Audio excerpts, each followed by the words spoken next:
چند باتیں آپ کے گوش گزار کر کے گفتگو سمیٹ لوں گا۔ دعا ہے اللہ حق بیان کرنے کی توفیق عطا فرمائے۔ اسلامی سال کا یہ تیسرا بابرکت مہینہ ہے اور اس کو خاص نسبت میرے رسول سے ہے۔ اس ماہ کو میرے محبوب کی جلوہ گری ہوئی اور جب حضور آئے تو ہر طرف اجالے انوار کرم کی برکھا برسنے لگی۔ حضور کی آمد سے پہلے کے حالات آپ پڑھ کے دیکھ لیجئے کہ حضور کے آنے سے پہلے یہ جہاں جہاں نہیں تھا۔ وہ کیا سید سلیم گیلانی نے کہا تھا، زیست یخبستہ تھی تاریک نہا خانوں میں، ایک کرن پھوٹی اجالا ہوا ایوانوں میں، زہر آلود فضائی تھی نمو سیاہی، آب آئے تو بہار آ گئی ویرانوں میں، کس نے اللہ سے ٹوٹا ہوا رشتہ جوڑا، ان سا محسن نہ فرشتوں میں نہ انسانوں میں۔ اللہ کے حبیب صلی اللہ علیہ وسلم کی آمد سے پہلے حضرت عیسیٰ علیہ السلام کے بعد 571 سال کا ایک طویل زمانہ بیت گیا اور حضرت انسان اپنے خالق و مالک کو بھول چکا تھا، اخلاقی قدریں زوال پذیر تھی، رشتوں کی قدریں وہ معاشرہ کھو چکا تھا اور انسان تو در بدر دھکے کھا رہا تھا، لات الزمانات کے آگے اپنی جبی کو ہم کیے ہوئے تھا۔ حضور آتے ہیں تو انہیں ایک خدا کے آگے جھکنے کا پیغام دیتے ہیں، ان کی پیشانیوں میں سجدوں کا نور آتا ہے۔ اس معاشرے میں تقدس مآب رشتوں کا حیا وہ لوگ کھو چکے تھے۔ انسان سے جڑے ہوئے رشتے اس کی ماں بہن بیٹی ہے، تو ہم پڑھتے ہیں کہ ان کے اپنے بہن بیٹیوں کے ساتھ رویے کتنے تلخ تھے۔ بیٹی رحمت ہے، بیٹی گھر کی رونق ہے، بیٹی باپ کے جنازے کی رونق ہے، لیکن اسلام سے پہلے اس بیٹی کے ساتھ سلوک کیا جاتا، جس کے ہاں بیٹی ہوتی تو اس کا ناک خاک آلود ہو جاتا، وہ معاشرے میں بے نام ہوتا، بے توقیر ہوتا۔ تو آبرو بچانے کا راستہ ان کے پاس تھا کہ وہ معاشرے میں باوقار زندگی گزار سکیں، معاشرے کا بہترین اس کو فرد جانا جائے۔ تو وہ کیا کرتے، جس کی ہاں بیٹی ہوتی گڑھا کھودتے، بیٹی کو دھکا دیتے اور اس بیٹی کے اوپر مٹی ڈال دیتے، زندہ درگور کر دیتے۔ یہ باپ اپنی بیٹی کے ساتھ اسلام سے پہلے سلوک کرتا ہے۔ ایک صحابی ایمان لانے کے بعد کہتے ہیں، سنن دارمی کا حوالہ ہے، ایمان لانے کے بعد کہتے ہیں حضور میں نے زمانہ جاہلیت میں اپنی بیٹی کو پانی کے کنویں میں ڈبو کے مارا ہے۔ بات سناتے ہیں کہ بیٹی ہوئی تو ناک بچانے کا راستہ تھا، تو میں اس کو کنویں پر لے گیا اور اس کو دھکا دے دیا۔ جب دھکا دیا تو وہ غوطہ کھا کے اوپر آئی اور اس نے میری طرف دیکھا اور میری طرف دیکھ کر کے کہا، یا ابتاہ، ہائے میرے ابا مجھے بچا لے۔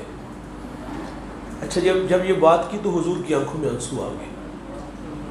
حضور فرماتے مجھے دوبارہ پھر سناؤ، جب تم نے اپنی بیٹی کو پانی کے کنویں میں ڈبو کے مارا تھا اور جب وہ پانی میں گری اور ننھی کلی غوطہ کھا کے اوپر آئی، اس نے تیری طرف دیکھا اور تیری طرف دیکھ کر کے اس نے کیا کہا؟ تو عرض کی کہ اس نے میری طرف دیکھ کے کہا، ہائے ابا مجھے بچا لے۔ میرے نبی کی ساری داڑھی آنسوؤں سے تر ہو جاتی ہے۔ یہ باپ بیٹی کو کنویں میں ڈبو کے مارتا ہے، یہ باپ بیٹی کے لیے گڑھا کھودتا ہے اور دھکا دے کے اس پر مٹی ڈال کے آ جاتا ہے۔ یہ عزت بچانے کا راستہ تھا ان کے پاس۔ یہ اسلام سے پہلے بیٹیوں کے ساتھ ان کے باپوں کا سلوک تھا۔ کریم آقا تشریف لاتے ہیں، اللہ میرے نبی کو فاطمہ الزہرا رضی اللہ تعالی عنہا جیسی بیٹی عطا فرماتا ہے۔ تو جب حضور کے ہاں بیٹی ہوتی ہے تو حضور فرماتے ہیں میری بیٹی میرے جگر کا ٹکڑا ہے۔ اور بیٹی کے لیے اتنی محبت رسول اللہ سکھاتے ہیں، جب فاطمہ الزہرا اپنے والد گرامی سے ملنے آتی ہیں تو حضور اٹھ کے استقبال کرتے ہیں۔ فَأَجْلَسَهَا فِي مَجْلَسِهِ، جس جگہ حضور خود بیٹھتے وہاں ساتھ بیٹی کو بھی بٹھاتے تھے، یہ بیٹی کو عزت دیتے ہیں۔ حضور کسی سفر کے لیے نکلتے نا تو سب سے آخر پر بیٹی کو ملتے، اور جب سفر سے واپس آتے سب سے پہلے اپنی بیٹی کو ملتے تھے۔ پھر امت کو تعلیم دی کہ جب گھر میں کچھ کھانے کو لاؤ نا تو پہلے بیٹی کو دو، پھر بیٹے کو دو۔ بیٹی کا وقار کس نے بلند کیا؟ تو آواز کیا آتی ہے؟ آمنہ کے لال نے۔ بیٹی کو عزت میرے رسول نے عطا فرمائی، فرمایا گھر میں کچھ لاؤ۔ اچھا ہمارے اس معاشرے میں وہ ساغر نے کہا تھا کہ کون کہتا ہے کہ ظلمات نے دم توڑ دیا ہے؟ آج بھی کچھ لوگ اندھیروں میں کھڑے ہیں۔ ہم نے بعض ایسے گھر دیکھے، ٹوٹتے گھر دیکھے کہ جس کے ہاں بیٹیاں زیادہ ہوں تو شوہر طلاق دے دیتے ہیں۔ سسرال میں بنسبت اس عورت کے جس کے ہاں بچے زیادہ ہوتے ہیں، بیٹے زیادہ ہوتے ہیں، اور جس کے ہاں بیٹیاں زیادہ ہوں، بنسبت بیٹی والوں کے بیٹے والے کو زیادہ تکریم دی جاتی ہے۔ یہ تو زیادتی ہے نا۔ حضور نے ہمیں اس سے نکالا اور ہم پھر اسی طرح کے کام کر رہے ہیں۔ حضور بیٹی کو عزت دیتے ہیں۔ ساسا بن ناجی المجاشعی یہ عرب کا بڑا مشہور شاعر گزرا ہے۔ ایمان لانے کے بعد حضور سے عرض کرتے، حضور میں نے زمانہ جاہلیت میں 360 بچیوں کو زندہ درگور ہونے سے بچایا ہے، ان کے ظالم باپوں کو فدیہ دے کے، گابن اونٹنیاں دے کے، لالچ دے کے ان بچیوں کو زندہ درگور ہونے سے بچایا ہے۔ لیکن یہ میرا عمل زمانے جاہلیت کا ہے، لیکن عمل اچھا ہے۔ کیا جہالت کے زمانے میں کیا گیا اچھا عمل اس کا بھی اللہ کے ہاں اجر ہے؟ سنیے گا، حضور فرماتے ہیں اللہ نے تجھے اجر عطا کر دیا ہے۔ عرض کی حضور وہ کیسے؟ فرمایا اللہ نے تجھے دولت ایمان سے مالا مال نہیں کر دیا؟ بعض کا جہالت کے زمانے کا کیا ہوا اچھا عمل بندے کی ہدایت کا سبب بنتا ہے۔ تو بیٹیاں رحمت ہے، بیٹیاں جگر کا ٹکڑا ہوتی ہیں، بیٹیاں باپ کے جنازے کی رونق ہوتی ہیں۔ اللہ اکبر۔ سیدہ عائشہ فرماتی ہے حضور سے عرض کرتے، حضور آج دروازے پر ایک سائلہ آئی، حبشی عورت تھی، اور اس کے پہلو میں 2 بچیاں لپٹی ہوئی تھیں، اور اس نے آ کر کے دستے سوال دراز کیا۔ فرماتی میں نے گھر کو اچھی طرح ٹٹولا، لیکن گھر سے کچھ بھی نہ ملا۔ مالک کونین ہے گو پاس کچھ رکھتے نہیں، 2 جہاں کی نعمتیں ہیں ان کے خالی ہاتھ میں۔ امام کا گھر ہے اور گھر سے کچھ بھی نہ ملا۔ فرماتی میں نے پھر اچھی طرح گھر کی تلاشی لی تو ایک کونے سے خشک کھجور ملی، تو فرماتی میں نے وہی پیش کر دی۔ تو ساتھ بیان کرتے آنکھوں میں آنسو آ گئے کہ حضور اس عورت نے اس کھجور کو 2 حصوں میں تقسیم کیا، پہلو میں لپٹی ہوئی 2 بیٹیاں، آدھا اس کے منہ میں آدھا دوسری کے منہ میں ڈال دیا۔ رو کے کہتی حضور اس نے خود کچھ نہیں کھایا تھا، اس نے خود نہیں کھایا تھا۔ حضور فرماتے اگر قیامت کے دن ان کی ماں کو جہنم کا حکم ہو گیا تو یہ بیٹیاں دیوار بن کے کھڑی ہوگی اور اپنی ماں کو جنت میں ساتھ لے کے جائے۔ اور میرے نبی فرماتے جس نے اپنی 2 بیٹیاں 2 بہنوں کا نکاح کیا، ان کی اچھی تربیت کر کے دیکھ بھال کر کے، فرمایا وہ قیامت کے دن میرے ساتھ اس طرح ہوگا جس طرح یہ 2 میری انگلیاں۔ سنیے گا، ایک صحابی کہتے حضور اگر کسی کی ایک ہی ہو، اب دل میں یہ شوق ہے کہ کاش کی میری بھی 2 بیٹیاں ہوتی، کہاں وہ زمانہ کہ بیٹی ہوتی تو ناک کٹ جاتی، کہاں وہ زمانہ بیٹی کو کنویں میں ڈبو کے مارا جاتا ہے، کہاں وہ زمانہ کہ بیٹیوں کو زندہ درگور کیا جاتا تھا، اور ادھر آج صحابی کہتے کاش کہ میری بھی 2 ہوتی۔ تو حضور نے فرمایا جس کی ایک بھی ہو اس کے لیے بھی یہ وعدہ ہے۔ بیٹی کو عزت میرے رسول نے عطا فرمائی۔ اس معاشرے میں بہن کی کوئی توقیر نہیں تھی، یعنی اس معاشرے کا بھائی اس بات کا متحمل نہیں تھا، اس بات کو قبول نہیں کرتا تھا کہ کوئی ہمارا بہنوئی بنے، کوئی ہمارا، اور بہنوں کے ساتھ بھائیوں کے رویے بھی بڑے تلخ تھے، اور بہن کو عزت میرے رسول عطا فرماتے ہیں۔ حضور کی رضائی بہن حضرت شیمہ رضی اللہ تعالی عنہا، یہ حلیمہ سعدیہ کی بیٹی، یہ بچپن میں حضور کو اپنی گود میں کھلایا کرتی تھی۔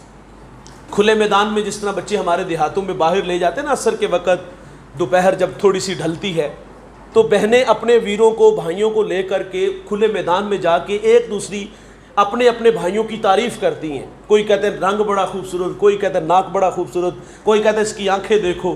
اور جب حضرت شیمہ جاتی حضور کو ساتھ لے کے تو آپ فرماتی میرا ویر بھی ذرا دیکھو نا، میرا ویر محمد بھی تو دیکھو۔ تو وہ کہتی کہ تیرے ویر کا تو جوڑ ہی کوئی نہیں نہ ہے. پھر دعائیں کرتی آج بچوں کا سردار کل بڑوں کا سردار بنے, مردوں کا سردار. تو حضرت شیمہ رضی اللہ تعالی عنہا بڑی ہوئی تو نکاح ہوا, جس قبیلے میں نکاح ہوا تو غزوہ ہوا ان کے ساتھ, تو ان کے کچھ لوگ گرفتار ہوئے. عرب کے رواج کے مطابق فدیہ اکٹھا کرتے تھے اپنے لوگ چھڑانے کے لیے.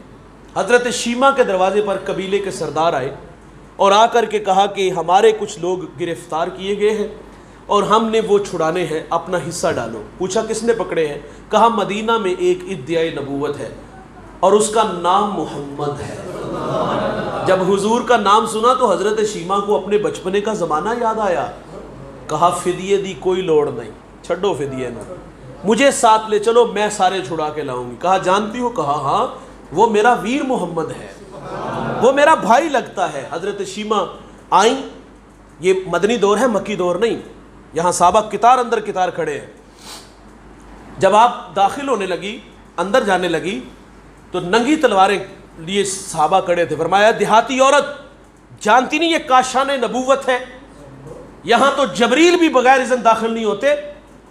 تو حضرت شیمہ کہتی ہیں میری راہیں چھوڑ دو, تم جانتے نہیں میں کون ہوں, میں تمہارے نبی محمد کی باجی لگتی ہوں. آنکھوں پر حیا کی چلمنے آ گئی, راستہ چھوڑ دیا. بہن بھائی کے گھر میں آئی. دیکھو بہنوں کو اپنے بھائیوں پہ بڑا مان ہوتا ہے, اور بھائی مان رکھتے جو بھائی ہوتے ہیں نا. بہن نے کہا کہ بندے میں چھڑا کے لاؤں گی, اور جب حضور کے ہاں حاضر ہوتی ہیں تو حضور اٹھ کے بہن کا استقبال کرتے ہیں. فرمایا کیسے آنا ہوا؟ عرض کی حضور ہمارے قبیلے کے کچھ لوگ گرفتار ہوئے ہیں, وہ چھڑانے آئی ہوں. تو سنیے گا مان کیسے رکھتے ہیں.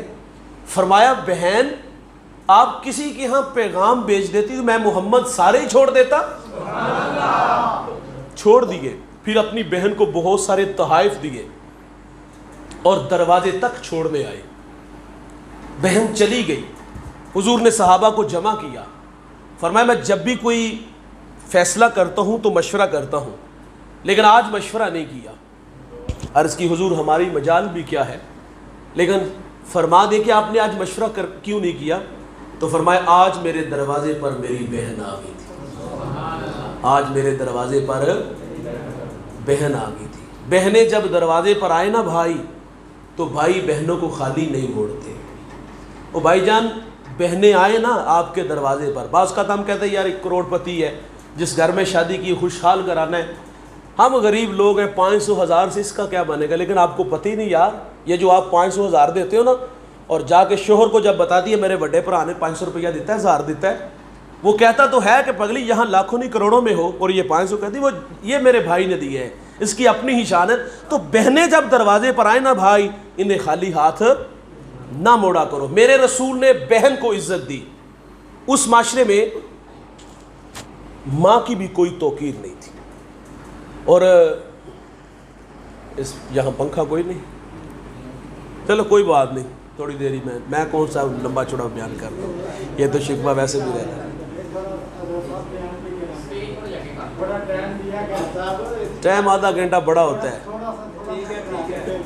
اچھا سنیں جی, اس معاشرے میں ماں کی کوئی عزت نہیں تھی. ستیلی ماں ترکے میں بٹ رہی تھی, ماں منڈیوں میں بک رہی تھی.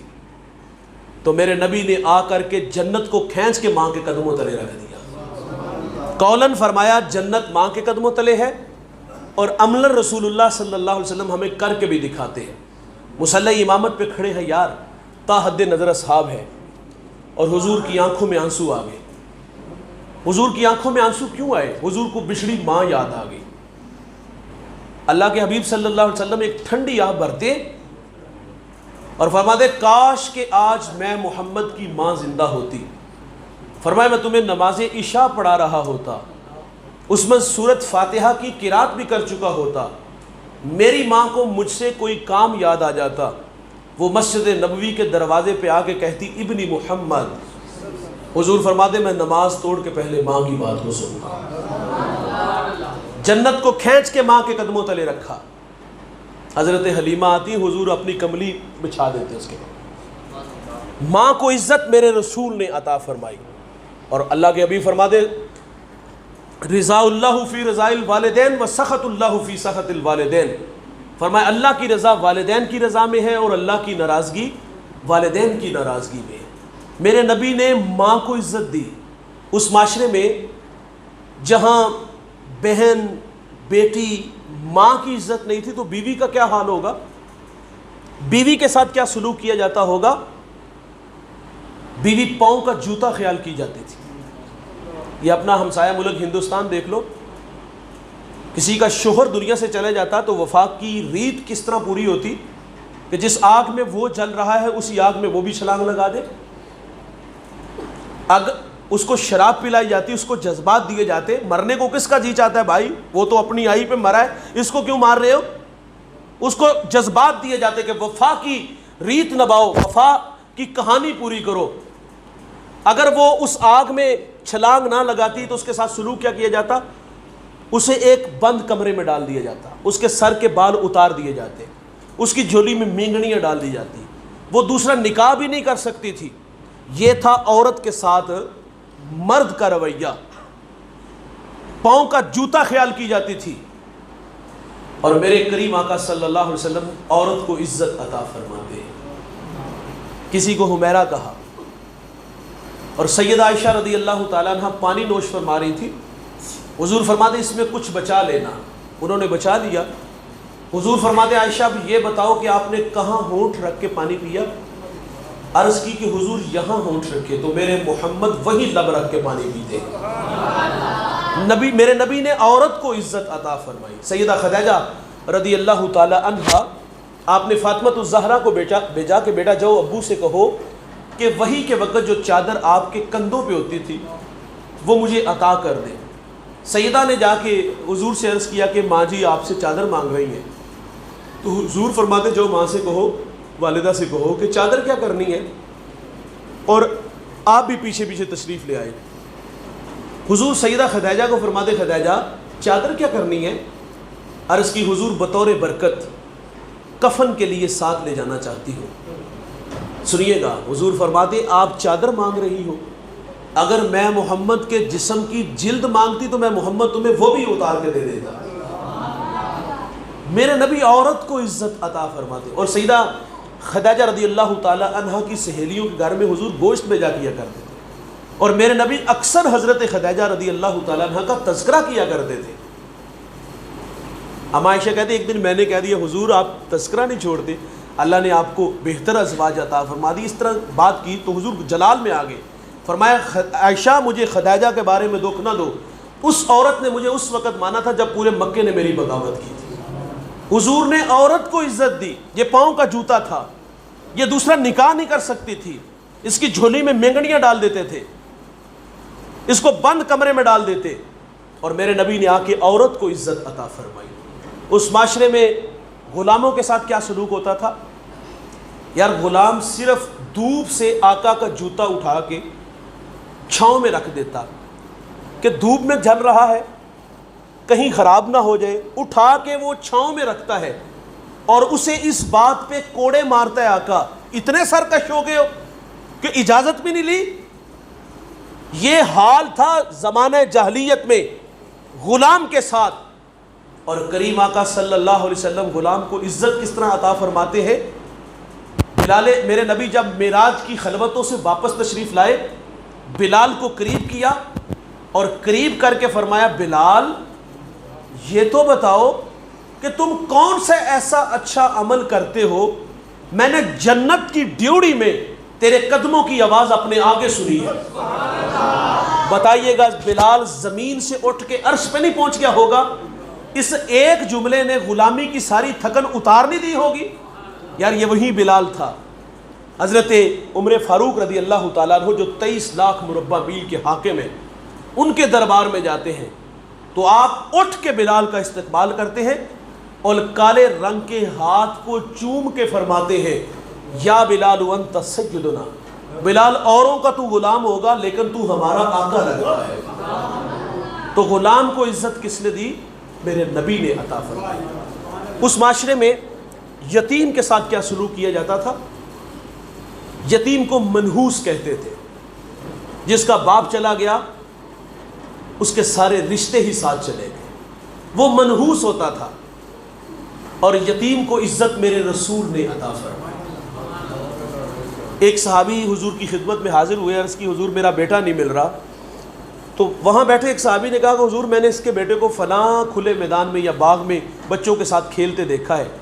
جب یہ بات سنی نا، بچھڑا تھا بیٹا صبح کا، تو دوڑ لگا دی. حضور صحابی کو فرماتے اس کو بلا کے لاؤ. اسے بلا کے لایا گیا. واپس آئے. حضور فرماتے جب بیٹا ملے نا تو اسے بیٹا کہہ کے نہیں پکارنا، جو نام رکھا ہے اس نام سے پکارنا ہے. بیٹا کہنا تو یہ شوق گھر میں جا کے پورا کر لینا. اس صحابی نے عرض کی حضور میرا بیٹا ہے، مجھ سے بچھڑا ہے، اگر میں بیٹا کہہ لوں گا تو حرج کیا ہے؟ حضور فرماتے تمہیں کیا خبر کہ اس میدان میں کوئی یتیم کھیل رہا ہو.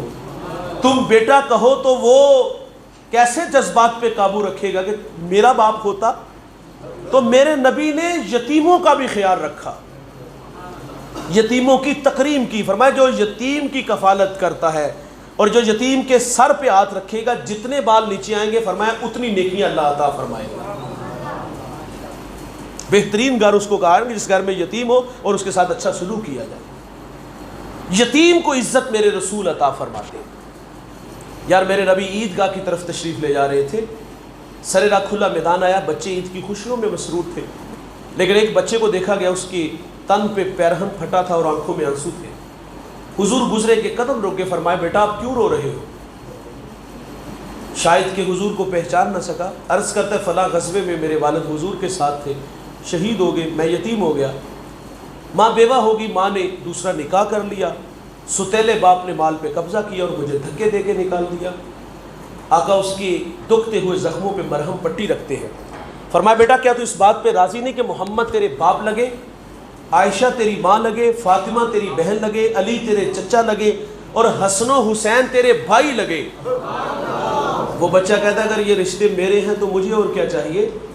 حضور اس بچے کو لے کے گھر گئے، کھانا دیا، لباس دیا، انگلی تھامی اور عیدگاہ کی طرف تشریف لے آئے. سر راہ کھلا میدان آیا تو بچے پھٹی نگاہوں سے دیکھ کے کہتے بھائی ابھی تو رو رہے تھے. اب فخر سے کہتا ہے میں بھوکا تھا، کھانا ملا، میں ننگا تھا، لباس ملا، یتیم تھا، ابو جی محمد ملے، عائشہ ماں ملی، فاطمہ بہن، علی چچا اور حسن و حسین بھائی ملے.